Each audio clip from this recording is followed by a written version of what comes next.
Good morning, everyone. I would like to introduce to you John Flint. John was born in Jacksonville, Arkansas. His interests in state and national parks began as a child through many family trips. As he aged and his understanding of the complexity of human-nature relationships grew, so did his commitment to engage in conservation and environmental education. John secured a professional internship where he could demonstrate this dedication. Please welcome John. Aloha, everyone. Today I'll be talking about my experience in the Tropical Conservation Biology and Environmental Science Master's Program at the University of Hawaii at Hilo, which I will refer to as TCBES for short, and my professional internship at Hawai'i Volcanoes National Park, which I will refer to as HAVO for the remainder of the presentation. I'll start off with all the events leading up to the professional internship, and then I will talk about the park itself and the duties and expectations of the internship. Then I'll talk about the documents that I made on the behalf of the National Park Service and their quality, as well as the quality of the duties I performed. And then I will go into how the park benefited from my work there and how I benefited from the work at the park. And then I will talk about what will happen next. So I first found out about the Tropical Conservation Biology program while I was trying to obtain a ranger position at either a state or national park. And I was having trouble being accepted into one of these positions. So I looked into other options, and that's when I found out about the TCBES program. And my goals were to develop my knowledge of ecology and conservation work in a way that would help support my goal of becoming a park ranger at some point in the future. And as I was applying to the program, I found out about the internship track, or the professional internship track. And I chose this because I felt that the experience I could gain from a professional internship would be more helpful for me than a traditional thesis program. So from the time I first started the program, the TCBS program actually had quite a bit of influence on my work, especially when I started at the park. One of our first discussions within one of the mandatory classes was about conservation outreach, which is about professionals within the conservation field performing various actions to try to build interest in conservation and awareness of environmental issues within members of the public. And there were presentations by various organizations that talked about their particular methods. And this included the Big Island Invasive Species Committee and the Marine Mammal Center. And they talked about how they used strategies such as building social revenue, which I'll talk about a little more in a moment here, and creating positive experiences. And then later on in the program, we were asked to write these practice proposal documents that are meant to give us some experience creating proposals for various projects. And so when I started working on this, I performed a literature review of the various programs or various strategies for performing conservation outreach. And I used this knowledge to further my objectives later on in the internship. So let me define these various strategies I came across. So building social revenue is about creating connections within a community in the hopes of creating conservation and environmental protection as social norms within a community. Then creating positive experiences is all about designing events that are meant to be fun so that people associate environmental protection with positive memories so that they will look into participating in these events in the future. And then Another strategy that I found during my literature review was what's referred to as utilizing messages of broad appeal. These are various statements that describe how both people and ecosystems can benefit from conservation work. So after I read about these various strategies and heard about their success rates, I decided that I wanted a professional internship that would allow me to test these methods in the field and see how successful I could be as someone on the ground performing conservation outreach. Shortly after this, my advisor for the program, Lisa Canali,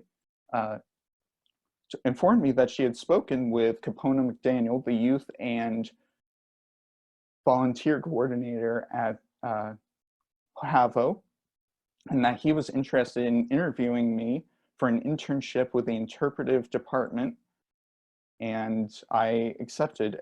During this interview, Capono asked me what objectives I hoped to achieve, and I told him how I wanted to gain experience performing wildlife interpretation as well as performing conservation outreach and the various and how I wanted to test these various strategies that people have proposed in the past. And based off of my response, he said that it sounded like I wanted to be an interpretive ranger, and I agreed with him. And a few months later, my training for the internship began. So now let's talk a little bit about Hawai'i volcanoes and the internship.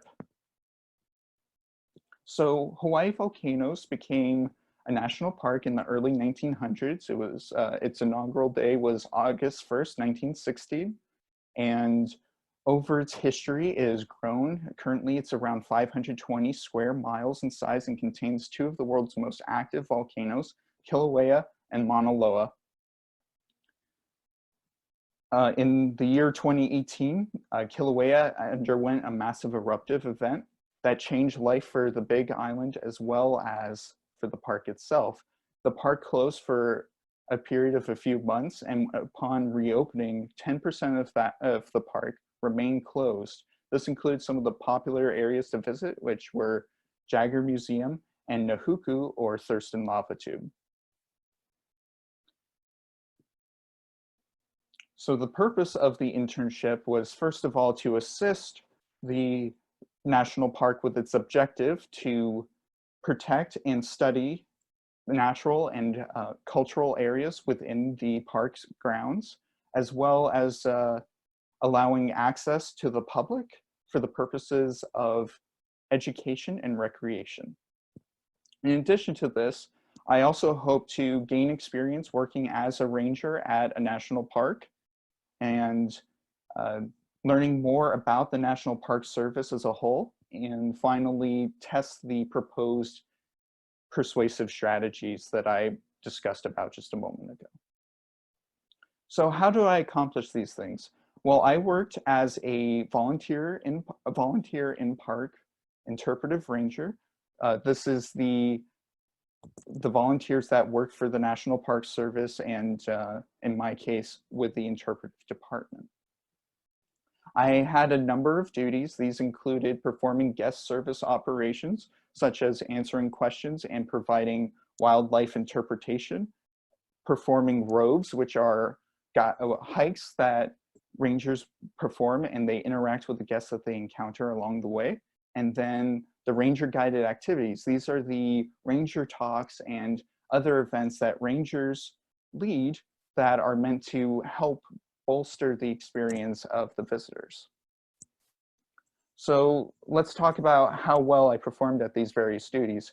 With the guest service operation, I spent a great deal of time in the Kilauea Visitor Center, or KVC for short, and I answered all sorts of questions. A lot of these were about where people should go and where people could visit. And I spent a good deal of time helping people tailor their experience based on what they wanted to do. And sometimes people would approach me and they'd be upset about the closure of Jagger Museum or Nahuku, and I would make various suggestions, and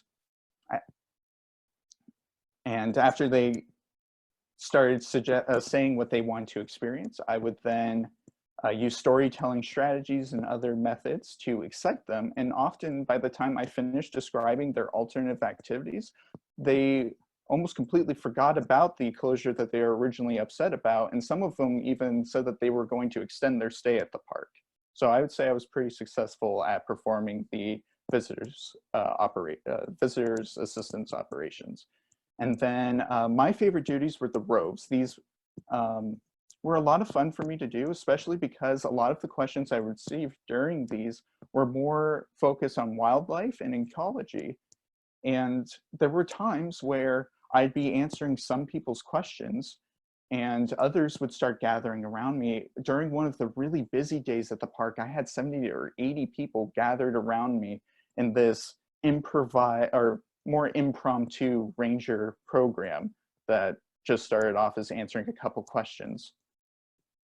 Then on a day where it was less busy, I kept encountering these two individuals that were there at the park on vacation, and I kept answering their questions about the various wildlife that they were encountering and the ecology of Hawaii and all sorts of things along those lines. And later that day, I found out that there was a comment card that was on my performance. And at first I was a little nervous because I was afraid that it might be a negative comment card.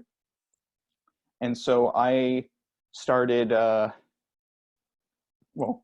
I said, I was a little worried, but then I found out that it was actually from that couple, and they were thanking me for all the time I spent with them and saying that I was very informative and I made their experience more memorable and how I was an asset to the park. So I was really happy to hear that my work was appreciated, especially by the guests. Then for the ranger guided programs, I performed mainly these two programs. They were orientation talks called How It All Began and Life on the Edge. These are meant to provide basic information about the geology of the park and the natural history of the island chain. I had really high retention rates and I stayed within the time limit that was provided for these programs. And a lot of the rangers who commented said that my talks were very informative and they really enjoyed how I broke things down, especially the mo'olelo, the stories told by the Native Hawaiians and things along those lines. Then the one concern I had was how many of the questions I received after these programs were about how to navigate the park or suggestions about what to do next. So I was a little worried that I wasn't doing a good job making people interested in these particular topics. And as I became more familiar with the programs themselves, I started incorporating more mo'olelo that I was familiar with. And I noticed that people paid a lot of attention, especially during these portions of the talks. And I also added in components where I talked about how the mo'olelo reflected modern scientific understanding. But even after these additions, people continue to ask about the suggestions and where to go. So if I was to return to the park, which I hope to do at some point, I would probably try to have more visitor interaction beyond just like questions and answers throughout the program itself. And I might follow Ranger Dean examples. He was a former magician and he would often have a random person from the crowd come in and help him present the volcanic mechanisms and things along those lines. So now let's talk about the deliverables. These were the documents that we were required to make as part of the TCBES program. We were required to make at least one. I ended up making two of these. One was a draft for a new ranger handbook, a volunteer ranger handbook that is meant to help people become oriented to working at the park and the various duties that they'll be expected to perform. And then the second of these was a new ranger guided program that I started the development of that I titled Conservation and You. That is meant to perform conservation outreach and attain greater awareness of environmental issues amongst the public. So let's talk about the volunteer handbook first. So when I first started drafting the handbook, I first looked at the examples that my sponsor, Kapono McDaniel, provided for me. in order to get an idea of what information should be in there. This included park policies and expected volunteer duties. And then he also requested that I added in information that'd be helpful for the volunteers that have to live in park housing, such as where they could obtain groceries and other essentials, and public transportation information. And in addition to this information, I also added in information regarding guests frequently asked questions, basic information about some of the wildlife within Hawaii, and a set of directions and a map of the park. And I hoped that this information would further the new volunteers' abilities to answer questions for the visitors. So so in order to assess this, we first need to look at what information I included. So it has all of the absolutely necessary information. In addition, the information that was requested and the information I decided to include itself. I believe that all of this should contribute to the understanding of the visitors and how they can work well with the completion of their duties. And then, sorry, excuse me. I believe that this will enhance their ability to answer questions. When it was reviewed by my sponsor, he said that it looked really good and he looked forward to editing it further or looking through it further in the future. And my advisor for the program said that I shouldn't call it a rough draft because there wasn't anything rough about it. In addition, Kapono just recently informed me that the handbook in its current state, which is slightly edited compared to what I turned in, is actually being used by the park. So that was really exciting to hear for me because that means that I did a good job putting it together. And I looked at the modifications. They're not as extensive as I expected they would be. So I was happy to see that I was able to save the park a lot of time with my efforts. Now let's talk about the Conservation in You program. I'll start off by talking about the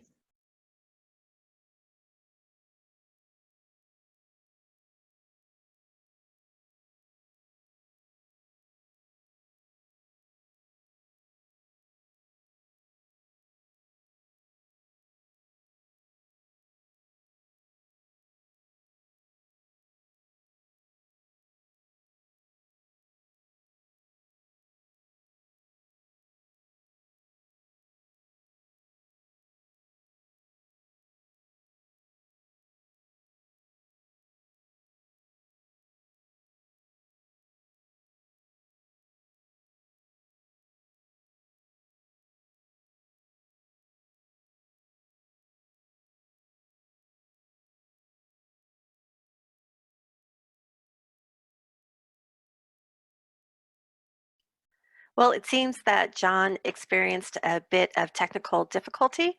We will give him a few minutes to rejoin us. So stay tuned. Welcome back, John. what was the last thing you heard? Just started talking about the talk that you wrote. Okay. All right. So I'll just start over with that portion, if that's okay. Yeah, that's great. Go ahead and share out that slide with the map. Oh, it canceled that out. Okay, hold on.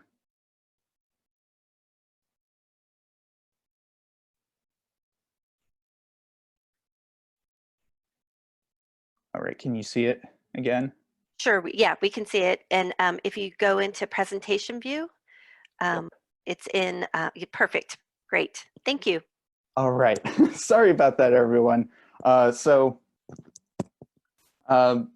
Here we have an edited version of the drive guide that shows the summit area of Havo. So the blue circle represents the starting point at KVC, and the red circle represents the final stop, which is Steaming Bluff. That gives you an overlook of Kilauea caldera. Then these numbered stops along the way are areas where we would go and discuss various topics. Uh, this pathway has a number of advantages. For one, it has opportunities for me to present the various topics I'm talking about, such as native and invasive species, the problems that invasive species can cause, and also includes the various areas within the park that people really want to see, namely the rainforest areas and overlooks for volcanic areas. Then it also is an easy trail. It takes about 30 minutes to complete without any stops at a moderate pace. And it's a safe trail. There is a limitation where if someone has limited mobility, there are some steep stairs towards the beginning of the talk. But it does avoid the hazards presented by the fumes that come from sulfur banks, and it also avoids conflicting with the ranger guided program known as Sulfur and Steam that travels up through sulfur banks. So it avoids that conflict and provides a safe area where people will be able to see the things that they want to see while learning about conservation and environmental issues. So one of the first topics that comes up within the Ranger Guided program was the relationship between people and the environment. So shortly after we left KVC, we would head to what is referred to as a hale, or a house, that was constructed using the traditional methods used by the Native Hawaiians. Here I have an image that I took of the hale during the process of its construction. It is now fully constructed, and it's definitely a neat area. So if you find yourself in the park, definitely check it out. Here, after I talked about the relationship of people and the environment, I would talk about how they influence one another and how people depend on the environment for their survival. And then I would recite an Oli chant, or an Oli chant, and it was titled Oli Como by Kepa Mali, that kind of represents this idea. And it was actually suggested to me by my sponsor at the park. And I thank him for that suggestion because it's a really good inclusion for the program. Then we would head just across the street to where there were some of the native trunked ferns. These play a very important role in retaining moisture and nutrient cycling within Hawaii's rainforest areas. And then just beyond that was a shoe brush station, which would be our next stop. And I would talk about how invasive species are often introduced by human activities, whether intentionally or unintentionally, and how things like the shoe brush station are simple steps that people can take to help control the spread.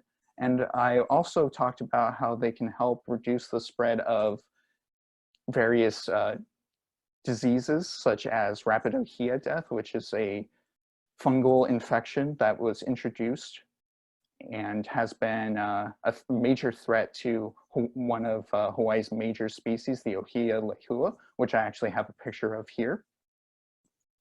And this part of the talk introduces the idea of native and invasive species being different things. And this would remain a major topic throughout the remainder of the program. Then, as we started leaving the rainforest area, we would come to Steaming Bluff, where we would be able to view the volcano. And here I would talk about emissions, both natural and anthropogenic sourced emissions, and how they can influence the health of ecosystems, and how various emissions such as greenhouse gases are resulting in climate change, and how climate change might influence the various ecosystems throughout the world, and the simple steps that people can take even at home to help reduce the impact of climate change in the future.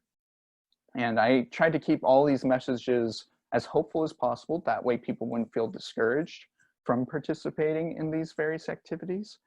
And then now that I've finished talking about these various topics, let's go into my assessment of the quality for the program.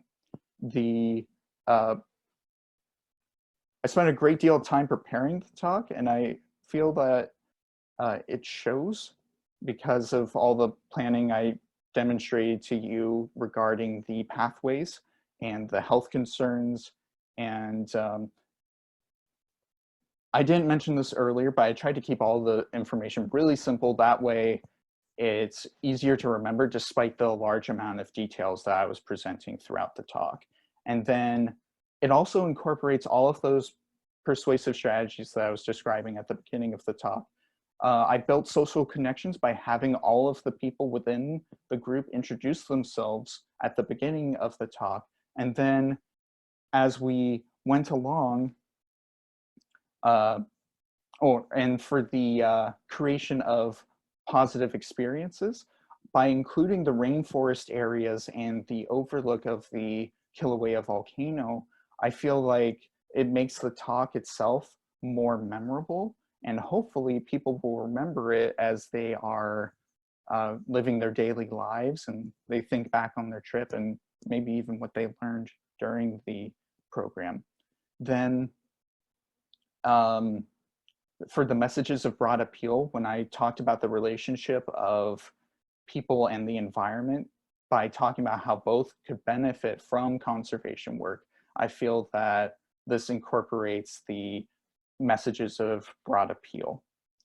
And I feel like the best way to assess the equality was looking at the reception from both the visitors who listened to the program and the feedback that I received from the rangers who were able to attend. The sorry, getting a little ahead of myself. I was able to run 2 trial events for it.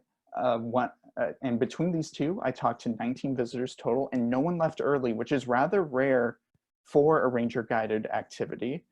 And people seemed really engaged throughout the entire program.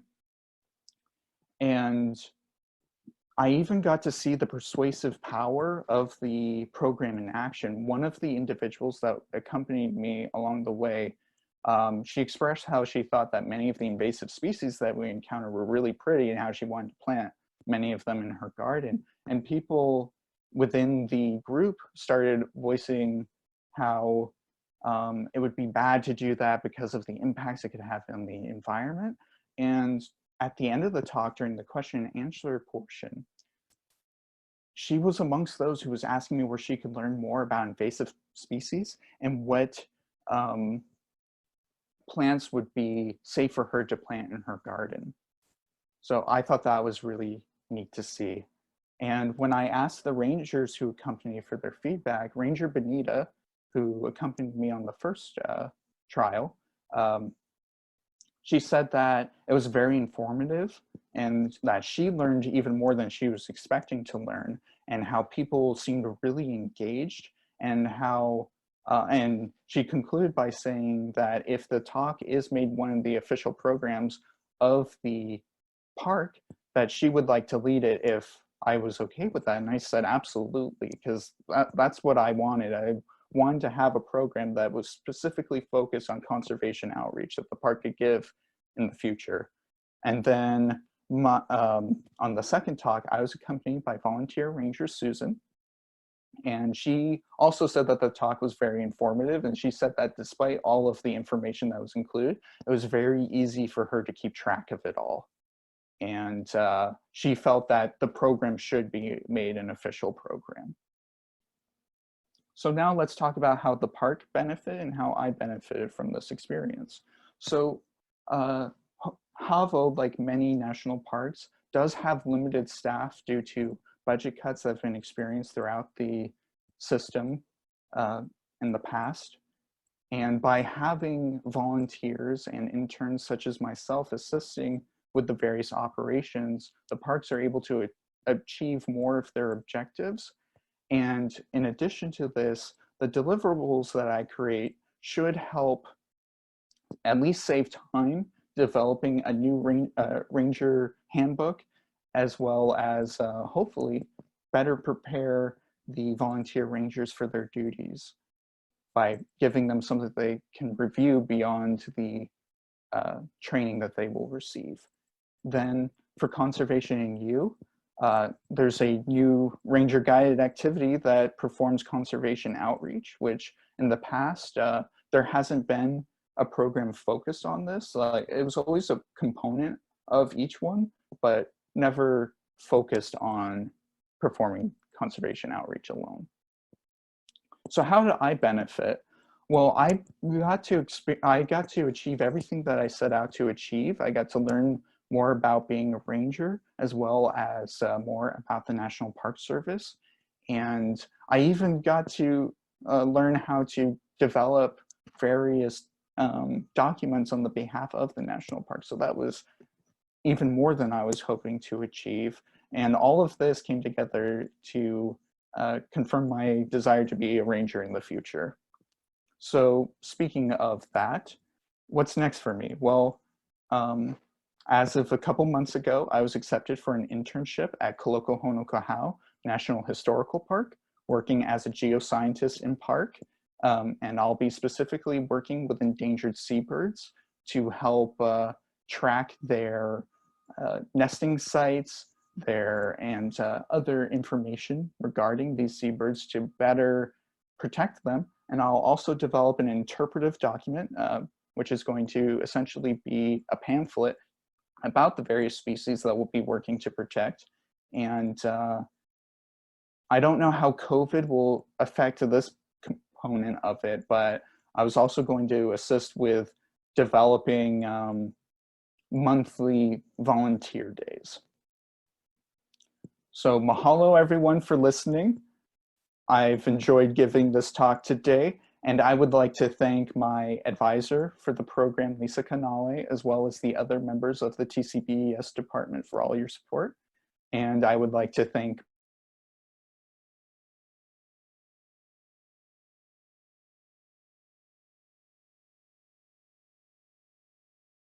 and last but not least, all of my friends and family for all of your support these last 2 years. You've all been great.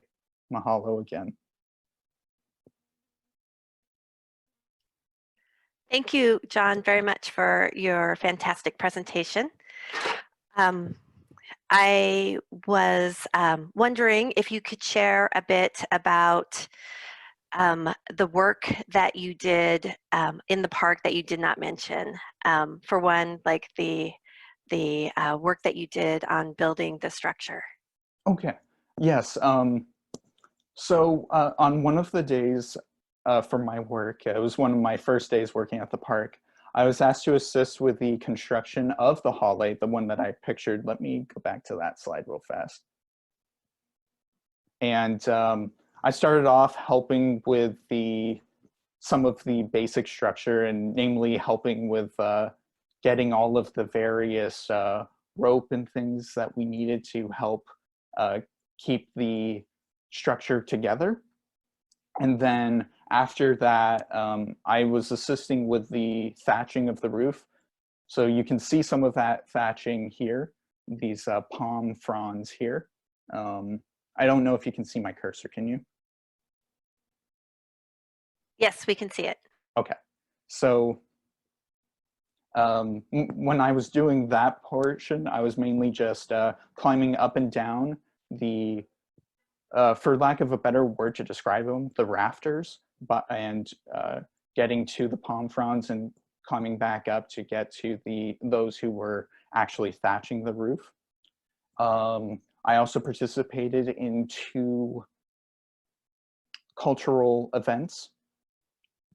And at these, I was participating in the various activities. At the first one, I was asked to go to as many of the various activities that were present within the event to learn more about them. So that way, if I was asked to lead some of these activities in the future, I'd be able to do so.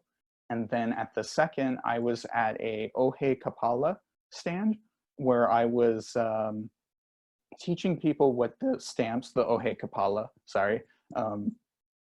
represent, and guiding people in the choosing of their Ohe Kapala to put on these tote bags that they were given. So we have another question for you, John. Yes. And that this is from Dr. Ostertag. She's hoping that you can describe the variety of visitors that came to the park that you interacted with. Where did they come from? Were they both residents of Hawaii and visitors? And then what did you find was the relationship of the visitors to the park? And I think we only have time for this one answer. Okay.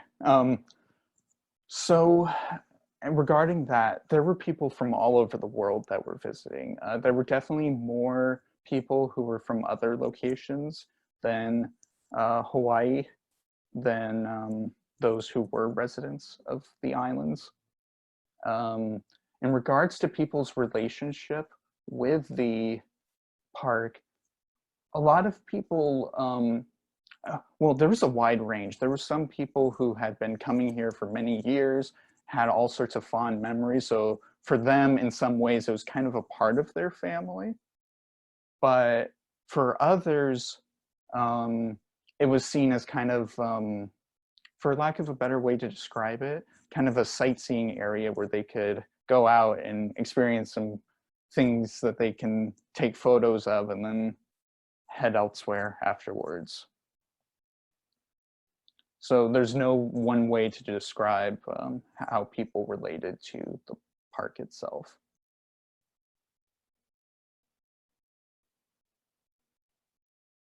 Okay, we're going to sneak in one more question. Okay. Okay, and this question is, what about this experience made you confirm that you wanted to be a ranger? Was it one incident, or was the experience itself that cemented this career goal for you? So there were a couple different things. They were more of like the general patterns I started noticing. I specifically enjoyed the moments where like someone came up to me and they were originally upset because of a closure, and then I was able to describe various areas that reflected the sort of experience they were hoping for, and how they would be really excited and completely forget about that original upset for them. And then I really, probably one of my favorite parts was how the people responded to conservation in you. Because originally I thought it was going to be just like Life on the Edge and how it all began. I thought I was going to mostly get questions about, okay, so now that we've learned all this, where should we go next? Or other questions along those lines. But instead I was getting all these questions that were focused on the topics in themselves, and people were even showing interest in participating in conservation related activities in the future. So I was really excited about that, and that was another reason why I wanted to pursue being a ranger in the future. Well, I think that you will be an excellent ranger, and you're getting a lot of kudos in the chat, which I will share with you later. And I think we'll go ahead and pause and allow some time for people to stretch their legs until our next talk starts at 9:15.